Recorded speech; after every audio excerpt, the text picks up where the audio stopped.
मंडळी भाकरी फिरली पाहिजे असं राजकारणात म्हटलं जातं. पण प्रत्यक्षात तसं होताना सहसा दिसत नाही.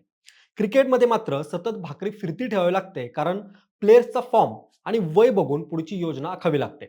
त्यातही पडद्यामागं बरंच राजकारण घडत असतं, पण ते आपल्यापर्यंत पोहोचत नाही. असो, पण यंदाचं IPL संपलं आणि अचानक भारताच्या इंटरनॅशनल संघात मोठा बदल जाहीर करण्यात आला.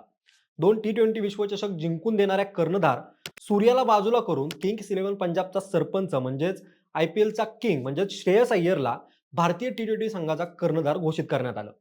श्रेयस अय्यरला कुणाचा विरोध नव्हताच, पण सूर्याला अजून काही दिवस संधी द्यायला हवी होती, अशी अनेकांची इच्छा होती.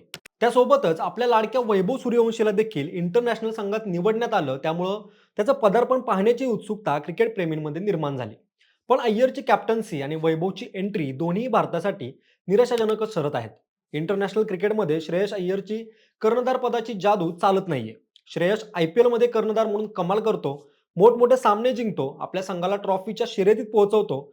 पण श्रेयस भारताचा कर्णधार बनला तसं सगळं चित्रच बदलून गेलंय. चक्क आयर्लंड विरुद्ध T20 हरलो ना आपण, आणि आता इंग्लंड विरुद्धही भारताला सलग 2 पराभवांचा सामना करावा लागलाय. आणि त्यातल्या त्यात कालच्या म्हणजे तिसऱ्या T20 मध्ये आपला संघ केवळ 76 धावांवरती सपशेल गारद झाला.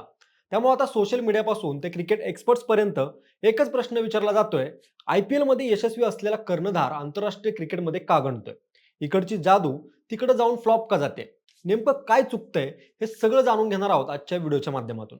नमस्कार, मी अक्षय आणि तुम्हाला तर माहिती आहे आपला विषयच भारी आहे. म्हणजे सगळ्यात आधी IPL बद्दल बोलूया. IPL ही जगातील सर्वात मोठी फ्रँचायझी क्रिकेट लीग आहे. इथं प्रत्येक संघात जगभरातील सर्वोत्तम खेळाडू असतात. ऑस्ट्रेलिया, इंग्लंड, दक्षिण आफ्रिका, न्यूझीलंड, वेस्ट इंडिज अशा अनेक देशांचे अनुभवी स्टार खेळाडू एकाच ड्रेसिंग रूममध्ये खेळतात. त्यामुळं कर्णधाराकडे अनुभवाची कधीच कमतरता नसते. मैदानावर एखादी कठीण परिस्थिती निर्माण झाली तर अनेक अनुभवी खेळाडू लगेच सल्ला देण्यासाठी तयार असतात. पण इंटरनॅशनल क्रिकेट पूर्णपणे वेगळं असतं. इथे तुम्हाला फक्त आपल्या देशातील खेळाडूंसोबत खेळायचं असतं. विरोधी संघ तुमच्या संघाचा महिनोन-महिने अभ्यास करत असतो. तुमची फलंदाजी, गोलंदाजी, फील्डिंग आणि कर्णधार म्हणून तुम्ही घेत असलेला प्रत्येक निर्णयाचे व्हिडिओज अनालिसिस केलं जातं. IPL मध्ये खेळाडूंकडे चूक सुधारण्यासाठी 14 सामने असतात आणि तिथं एका फ्रँचायझीचे दडपण असतं. पण जेव्हा खेळाडू देशासाठी खेळतो तेव्हा संपूर्ण देशाच्या अपेक्षांचं ओझं असतं. इथं मिळणाऱ्या मोजक्या संधींमध्ये कामगिरी करावीच लागते. त्यामुळं मानसिक दडपण वाढतं. तुमची एक छोटीशी चूकही संपूर्ण सामन्यांचं चित्र बदलू शकते. आयर्लंड विरुद्ध आपण दोन्ही T20 सामने हारलो आणि आता इंग्लंड सोबत 5 T20 आणि 3 वनडे खेळण्यासाठी त्यांच्या देशात गेलो आहोत. त्यातल्या पहिल्या 20 मध्ये श्रेयसनं मस्त अर्धशतक केलं होतं. पण पावसानं काशी केली आणि नंतर दुसऱ्या आणि तिसऱ्या 20 मध्ये आपण पराभूत झालो. वैभव सूर्यवंशीला त्याच्या पदार्पणाच्या सामन्यात केवळ 14 धावा करता आल्या आणि कालच्या सामन्यात तर आपले काय हाल झाले ते तुम्ही बघितलं असतीलच. इंग्लंडनं दिलेलं 202 धावांचं टार्गेट चेस करताना आपला संघ फक्त 76 धावांवरती ऑल आउट झाला आणि सगळीकडे आपल्या संघाचं हसू झालं. याच कारणामुळे आता श्रेयस अय्यरच्या कर्णधार पदावर प्रश्न उपस्थित होऊ लागले आहेत. कर्णधार आणि फलंदाज म्हणून श्रेयसनं आजवर एक अर्धशतक केलं, पण इतर सामन्यात त्याची फलंदाजी निराशाजनक झाली. तसंच फिल्डिंग दरम्यान तो आखत असलेली रणनीती आणि विशेषतः डेथ ओव्हर्समधील आपली गोलंदाजी यावर सध्या मोठी चर्चा सुरू झाली आहे. पण इथे एक महत्त्वाचा प्रश्न आहे: पराभवासाठी फक्त कर्णधार जबाबदार असतो का? उत्तर आहे, अजिबात नाही. क्रिकेट हा 11 खेळाडूंचा खेळ आहे. जर फलंदाजांनी धावा केल्या नाहीत, गोलंदाजांनी शेवटच्या षटकात भरपूर धावा दिल्या किंवा महत्त्वाचे झेल सुटले, तर एकटा कर्णधार सामना जिंकू शकत नाही. तरी सुद्धा संघाचा कर्णधार असल्यामुळं सर्वप्रथम प्रश्न त्यालाच विचारले जातात. आणि हाच इंटरनॅशनल क्रिकेटमधील सर्वात मोठा दबाव असतो.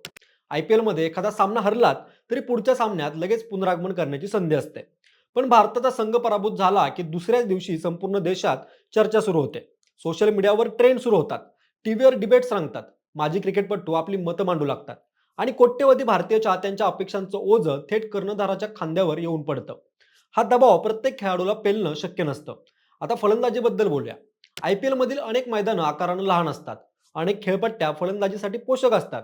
त्यामुळे फलंदाज मोकळेपणानं मोठे शॉट्स खेळतात. पण इंग्लंड आणि आयर्लंड सारख्या देशांमध्ये परिस्थिती पूर्णपणे वेगळी असते. तिथं चेंडू मोठ्या प्रमाणात स्विंग होतो. हवामान सतत बदलत राहतं.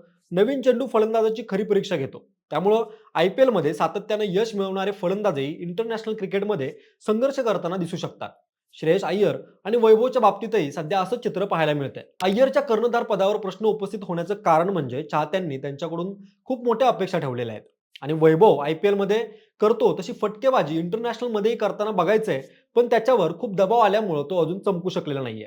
म्हणजे कोणत्याही कर्णधाराचं मूल्यमापन फक्त 2 किंवा 3 मालिकांवरून करता येत नाही. क्रिकेटच्या इतिहासात असे अनेक कर्णधार झालेत ज्यांनी आपल्या कारकिर्दीची सुरुवात पराभवाने केली, पण नंतर त्याच कर्णधारांनी आपल्या संघाला मोठमोठे विजय मिळवून दिलेले आहेत आणि महान कर्णधार म्हणून इतिहासात नाव कोरलेलं आहे. म्हणूनच श्रेयस अय्यरकडे अजूनही पुनरागमन करण्याची पूर्ण संधी आहे, जर त्यानं आपल्या रणनीतीमध्ये सुधारणा केली, डेथ ओव्हर्सचं प्लॅनिंग अजून व्यवस्थित केलं, सोबतच फलंदाजांनी अधिक जबाबदारी घेतली, गोलंदाजांनी दबावाच्या क्षणी योग्य लाईन आणि लेंथ राखली, तर आज ज्या संघावर टीका होत आहे तोच संघ उद्या कौतुकाचा विषय बनू शकतो. कारण क्रिकेटमध्ये परिस्थिती बदलायला फार वेळ लागत नाही. वैभवने एक मोठी वादळी खेळी केली आणि भारताने एक शानदार विजय मिळवला की सगळी स्टोरी बदलून जाईल. त्यामुळे सध्या टीम इंडियानं आपल्या चुका ओळखाव्यात, त्यातून शिकावं आणि पुढील सामन्यांमध्ये दमदार पुनरागमन करावं अशी सर्वांची इच्छा आहे. बरोबर आहे ना?